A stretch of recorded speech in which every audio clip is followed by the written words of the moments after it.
Welcome back, my friend, to Leadership Synergized. I'm your host, and I'm thrilled to have you join us for episode 2 with the inspiring author, Melissa Davis. Last week, we introduced you to Melissa, a seasoned restaurant manager and author of the heartwarming book, A Reason to Be. Today, we'll delve deeper into her writing journey, the profound connection she shared with her grandmother, and the special moments that brought her story to life. And wow, did it ever. How did it feel to finally hold her book in her hands after 20 years of dedication? What insights did she glean from her adventures and the characters that came alive within the pages of her book? Get ready, my friend, for a fascinating conversation that intertwines love, nostalgia, and leadership. Let's welcome back Melissa Davis. Ms. Davis, again, thank you so much for joining us and having an opportunity to get to know you. In our first episode, we had a chance to get to know you as the expert, the food industry leader, the restaurant manager, and where that all came from, and how it appeared to start with your grandmother and built your passion and goals going forward. And the book is right behind you, A Reason to Be, and now your author, Melissa Davis. Before we deep dive with some questions about the book itself, tell us, how did it feel when the book was buttoned up, final period was there, the final proofread and the edit was done, and you knew those books were arriving? You had a chance to open that box. Share that moment with us. That was one of the most surreal moments in my life. I remember my husband brought the books to me at Evo, and when I opened the box, it was like, I really wrote this book. This is my name. That's my name, Melissa Davis. I wrote this book. I began a journey and I completed the journey. And now the whole world is going to see it. And it would just made me so happy. And as you talked in our first episode, that this was a book that had been in the making for a number of years. When was the idea? How long from the moment, the first idea that I'm going to write a book, I'm going to become an author, to the point in time your husband delivered a box to you at Evo Italian? It was more than 20 years. I started out, I was writing a different book, and then it was close to the time of my grandmother's 100th birthday. So then I said, oh, you know what? I'm going to do something special. I'm going to write a story about this adventure that we had, and then I'll go back to writing my other book. And because I've always loved writing ever since I was a child. So then I would write a little bit, then I would stop, then I would write a little bit, then I would stop, because I have kids. And if you read the acknowledgments in my book, you'll see how many kids I have. I have 6 children, which I guess I just gave it away. But I have 3 children that are mine and my husband's children that we had. And then my husband already had 3 children when we got married. Okay. Well, congratulations. What a wonderful life you've had lived. And just so exciting. A 20-year journey.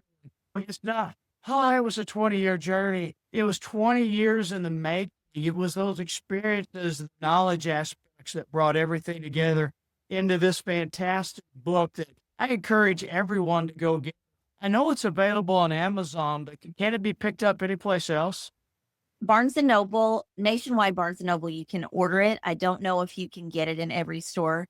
I know you can in the Tequesta store, but I'm not sure if you can get it everywhere. But it can be ordered through Barnes & Noble, and it can be purchased on Amazon. And of course, if you don't like Barnes & Noble or Amazon, you can email me or message me on social media, and I can send you a signed one. You can purchase one from me.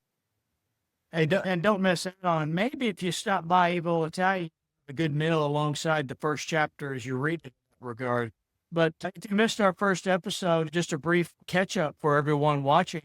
Ms. Davis has spent more than 40 years in the food industry, the past 20 plus years as the manager of just a fantastic Italian restaurant, Evo Italian, located in Tequesta Village, Florida, near the West Palm Beach, or in the West Palm Beach region. Here I am acting like a geographical expert, Ms. Davis, but if I made a mistake on describing the general location, jump in. Oh, no, you're perfect. Ms. Davis, we're going to talk a bit about the process and the characters, but I want to talk a bit and give you a chance because fascinating aspect again that jumped out. My grandparents have been gone for 35, 40 years now from the natural life, been with our father in heaven for that window of time. I know my wife's mother passed away 35 or so, 34 years ago. Lost my dad just a few days after we met in December. And yet none of it seems as if they're really gone in that setting. And as I read your book, and I just want to thank you again from the very bottom of my heart, there was those moments of connectivity aspects that I've had a chance to reflect back on that I quite honestly didn't know I had memories of. People, not only my grandparents or my father or my wife's mother, but others who've been significant and played significant parts that God's blessed me with in my life. And reading this book, I went back to an era that has been, at least by the calendar, long past, long gone. And you just did such a wonderful job in bringing not only the experiences of the character, and we're going to talk about how your real life experiences played a part in those aspects, but it allowed me to visit. And as I'm reading your words, I'm having those memories and almost like a video of the brain coming back in those settings. And it just meant the world to me to have that opportunity. I want to thank you for that. And I think that's the power of this book. In the front of the book, the inscription, if I may read it, you wrote to my wife and I, Debbie and Kevin, pictures tell the story of your life. Make it a bestseller. Talk about that saying and that inscription a bit, and what that means to you and how that came to be. So when I was probably 8 or 9 years old, my grandmother, she had a Polaroid camera and she loved to take pictures. And so my cousins and I were in her front yard and she said, I want to get a picture of you. And so the first picture, my brother or my cousin made a face. Then the next picture, I made a face. And my grandmother stopped and she said, this film costs a lot of money. And she said, I want you all to think about this because when people look back, these pictures are going to tell the story of your life. Do you want these pictures to tell the story of you making funny faces? Pictures tell that story of your life. So you should make it tell the best story you possibly can. So then when I actually was on this journey with my grandmother, she would make me and my friends stop at all these crazy places to take pictures. And sometimes you're like, why do we have to take a picture of the sign to the beach that we're going to or whatever we were doing? And she would say, pictures tell the story of your life. When you look back, you want it to tell the best story. So then I incorporated that into the book because it really is the story of your life. And don't you want your life to be a bestseller? Love that. Wow. So ironic you mentioned a Polaroid. For those that may be watching, don't know what a Polaroid used to be. It was such a fascinating time because prior to Polaroids, to get film developed in the camera, you had to send them off, go to maybe a 1 hour Photoshop and hope they were able to get the pictures to turn out from the film that had to come out of the camera that couldn't be exposed at a certain time of light over a window of time. It seemed to be a complicated process, not that I was an expert. But with the Polaroid, you snap the picture and you just pull it out and you count to 60 or 90 or whatever that time frame was and pull the cover off, and there it is. There's your bestseller right in your hands. That was one of the best parts. Yeah, it was. It was just anticipation at that point in time. Wait, today's world where you can take your phone and just pictures almost 100 in a few seconds, you lose a little anticipation, I think, which kind of build up the aura and the excitement about the pictures. And you mentioned the Polaroid.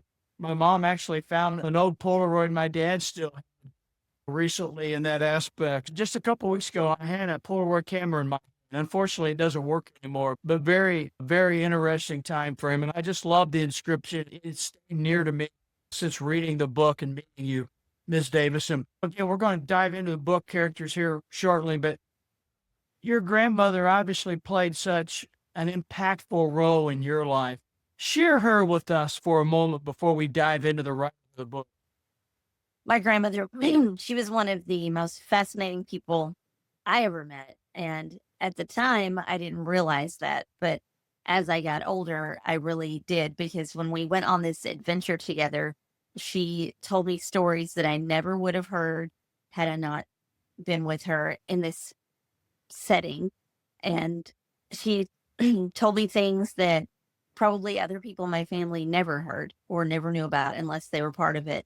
And when you're a kid and they're telling stories, you're like, oh, this is so boring. But then now that I look back, I think, wow, that was fascinating to be in that time period. I remember her telling me stories about when the color television was invented and all these different things. And I was like, yeah, I have a color television, but you don't really think about what it was like at that time. And told me about when the radio was invented. And I was like, it was just such a foreign concept to me, because here I am putting cassette tapes into my stereo in my car. I'm like, yeah, like you were alive when that happened. But now when I'm talking to the young people that work at Evo, I'm always like, and I remember when the microwave oven was invented. So I sound like my grandmother. Even though those initial microwave ovens are just about as big as the floor models, right? You had cassette tapes. I started with reel to reel and 8-track cassette tapes. So I love that. Yeah, I had 8 tracks. I had some 8 tracks with Elvis, and I had when they first had the portable 8-track player. I think I got that for Christmas, maybe when I was 8 or 9. But I will still lament to having about 10 8-track tape cassettes. I don't know if they work. I don't have the player anymore, but I just, something about those. I had a few Elvis, some REO Speedwagon, and some others built in there. The Beatles, you had to have the Beatles back in the day oh, definitely. when that started. Ms. Davis, thank you for sharing your grandmother and looking at your book. And for our viewers and I, we can see it over your shoulder.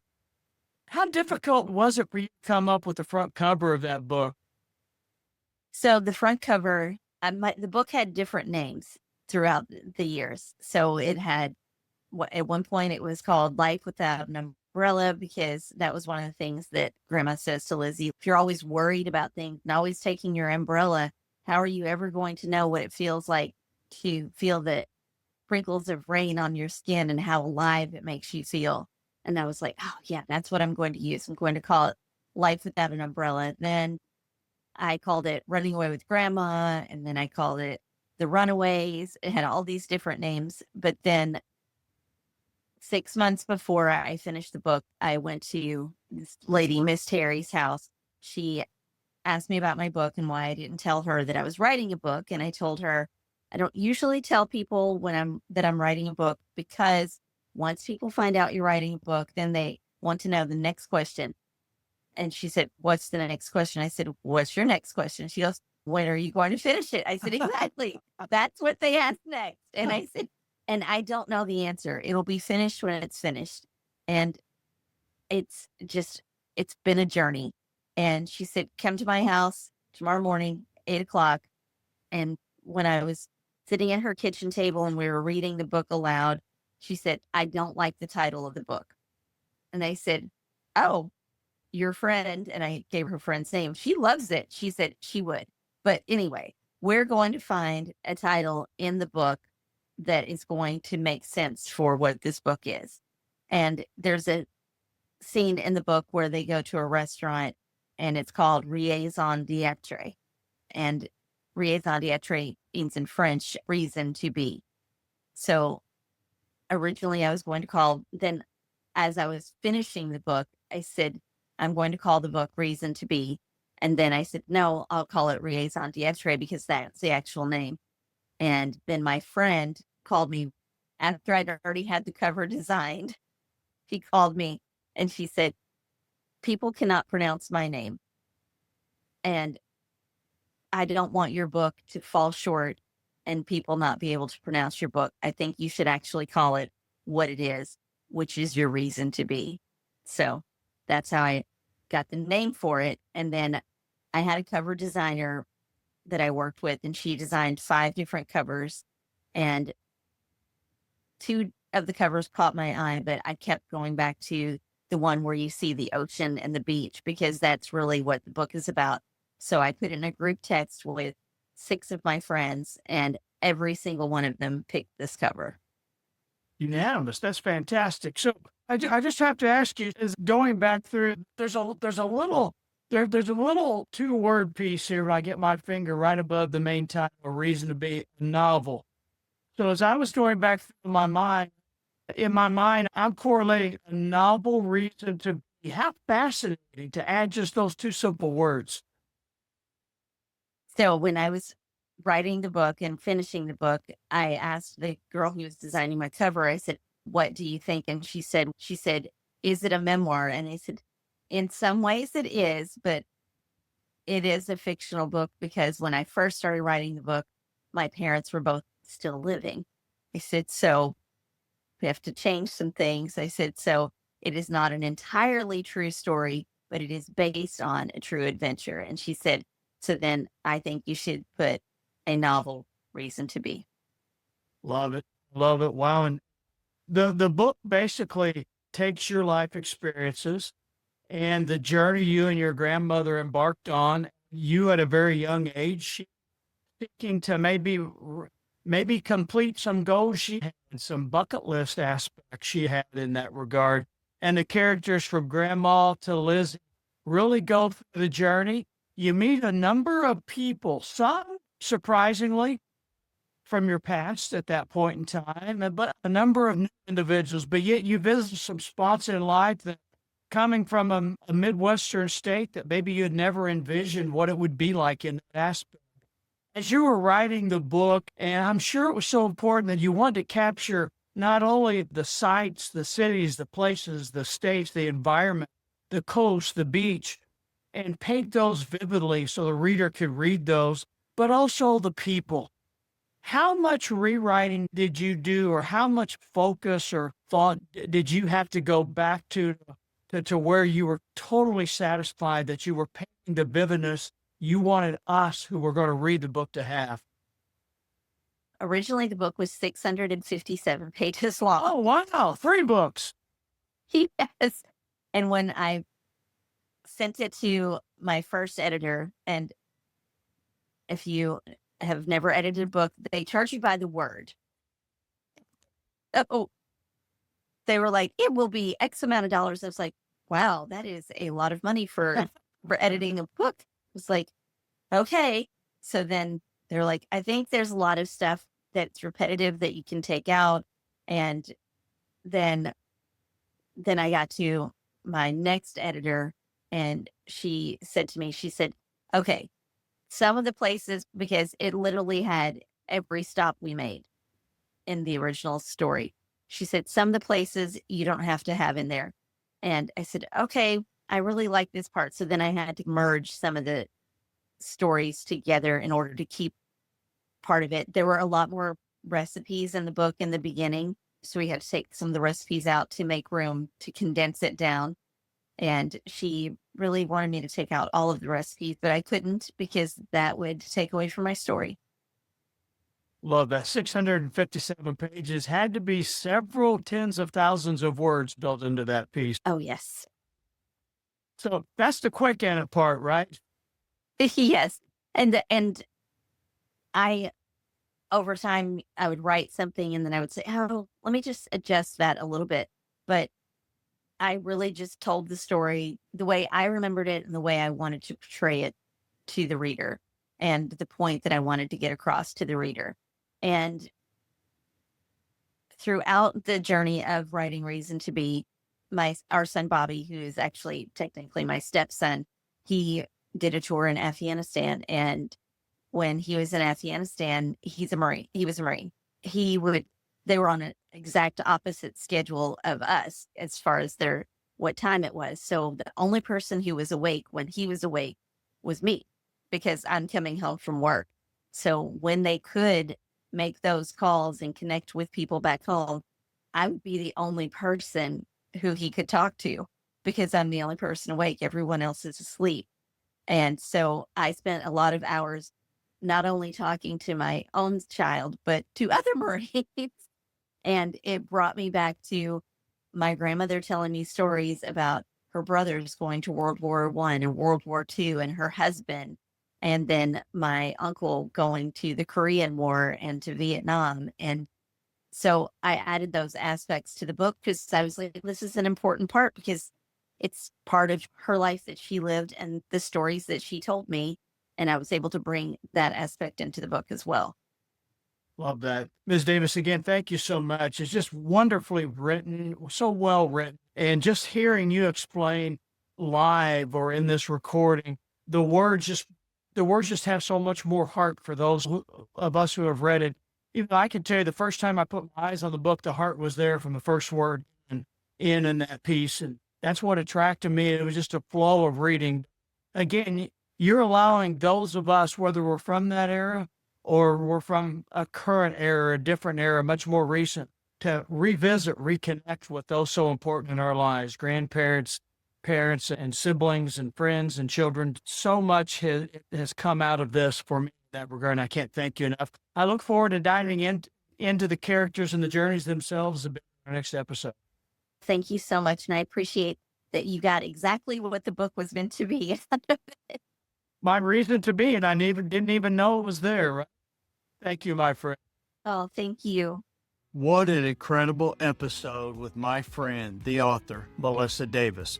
We've explored her heartfelt journey, the inspiration behind A Reason to Be, and how the bonds of family shape our perspectives on life and leadership. My friend, I hope you found your own reason to be in our discussion today. Join us next week as we dive into the characters and experiences that make Melissa's story not just a read, but an invitation to reflect on our own lives. Thank you so very much from the bottom of my heart for being a part of Leadership Synergized. And remember, every story is a chance to connect and grow. Until next time, my friend.